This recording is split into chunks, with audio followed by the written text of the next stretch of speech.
Got him! Oh! Oh, yes! Flipped him right over.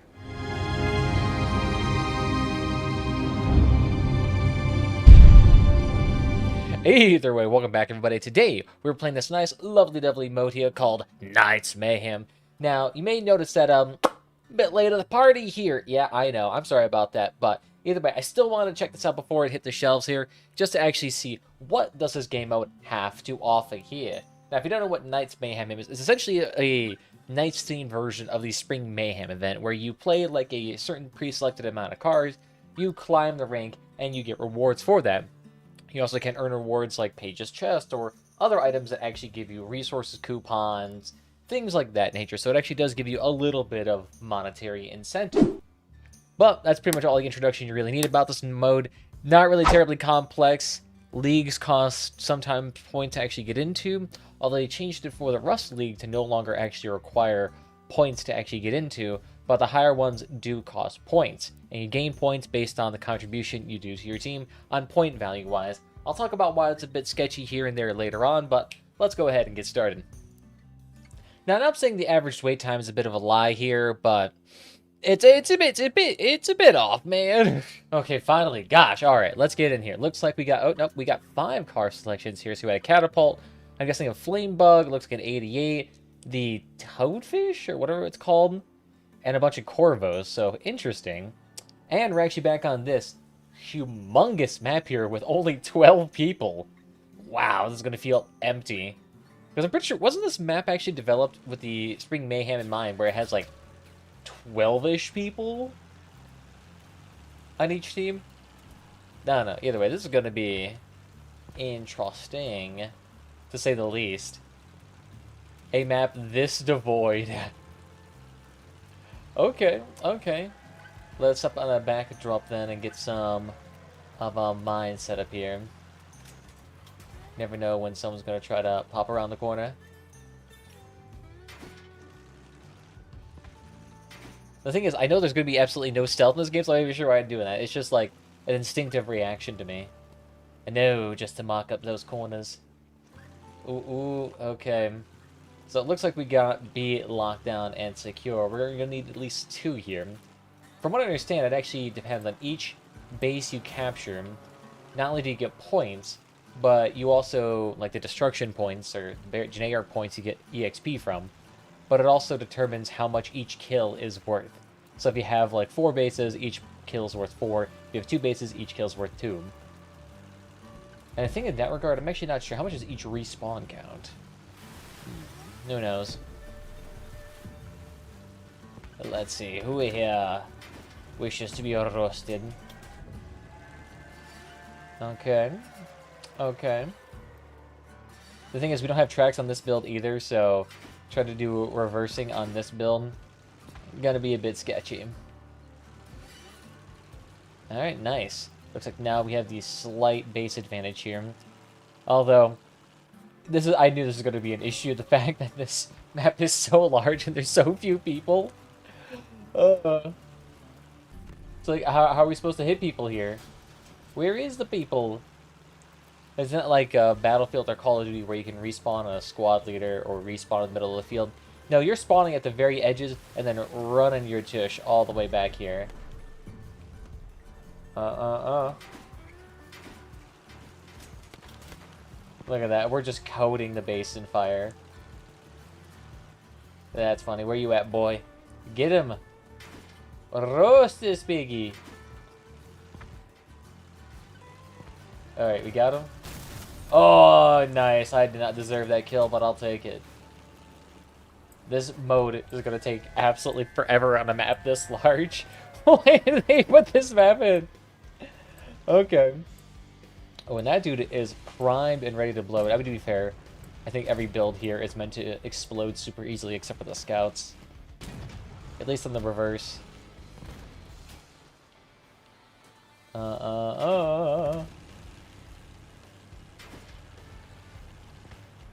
Gotta make sure not to get those little piggly wigglies in here.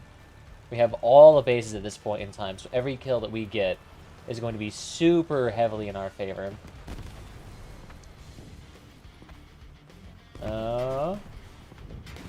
Honestly, I feel like for how open this map is, I wonder if it'd be more beneficial to be on like a dog build or a Corvo. Something fast and actually able to do a consistently large sum of damage. I forget how to put this away, but you know what? I'm committed. We're gonna keep us out. Duck it. We're going live. Oh no, they see me. Oh no. Oh no, the thing is everyone's going to A, so you know what? I'm heading to A. Throw down a little trap. Make sure the bad boys don't know we're here.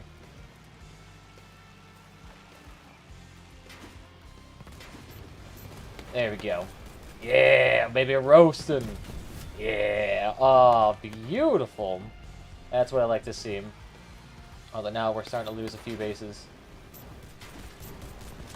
I mean, to be fair, though, it just looks like these dudes are just trying to capture the points and do nothing else, which is fine.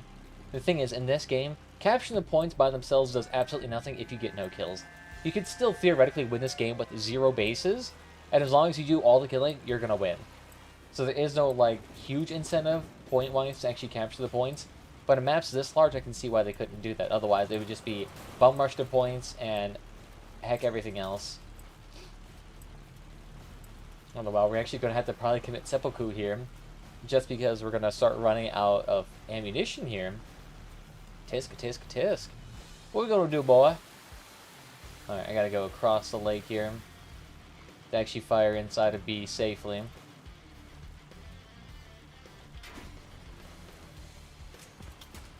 Oh, no. Got him! Oh! Oh, yes! Flipped him right over. Oh, and I think he's going to start losing wheels here pretty soon. Oh! Roasty, baby! Got him. Somehow I didn't get any points for that. I actually wonder if the league points are based off your destruction points, like the EXP you get at the bottom, or if it's based on what's in the top left portion here. Because even though I've done probably, you know, a significant amount of help, but it looks like I'll be probably close to the bottom when it comes to point allocation. So, not ideal. So I think it's based off kill shot for the points. Which I understand because that's actually what gets you the points in the end, but like, hopefully not the league rewards is based off that. Otherwise, pretty freaking scuzzy. Hard to really say though, because I don't actually know how the systems are entirely allocated. Maybe I need to learn Russian. Maybe I'll know it better. Feel bad for the catapult dude. Trying your damnedest. Ooh. Look at that. And you're stuck. You're stuck. Okay. Okay. You're safe. Okay. You're safe. You don't have to need me to dust off that catapult for you. Look, it's literally just us ringing around the posy on this map. Maybe this wasn't like the best, maybe this wasn't like the best, exemplary showcase of everything here. I mean, with the super long travel times, you know, we're actually probably getting is the true battle, what was it, 2042 experience? Maybe that's it right now. Dang, son.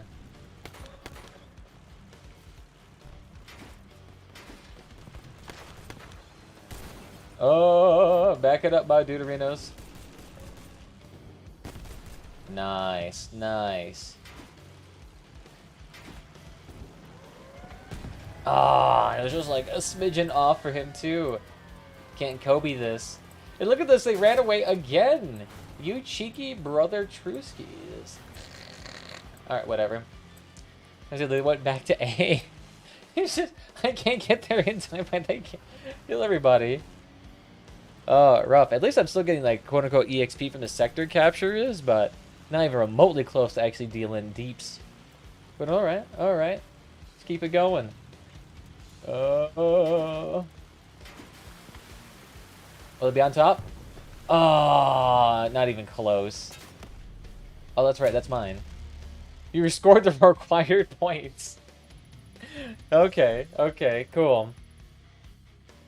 Let's see. Okay, so score seems to be somewhat based off of your actual contribution in terms of points. Okay. So does that mean... Yep, I get something like that. Okay. Yeah, sorry about that, y'all. Phone calls, you gotta love them. For some reason, everyone seems to have this lovely tenacity to go ahead and call me right in the middle of, like, the only time I'm recording. I'll get nothing for 8 hours a day, and then, boom. As soon as I click that start recording sign, it's just like, oh, hey, all of a second, you're so popular. We love you all of a sudden. It's like, I know, but please, get the fuck off me. But either way, that was the Knights Mayhem event. It was pretty interesting, I would say the least. The map choices seem a bit questionable. I've only been on 2 maps so far, but I mean, considering how long these games take and my lack of interest overall in them, I'm not terribly keen on trying more and more and more of them.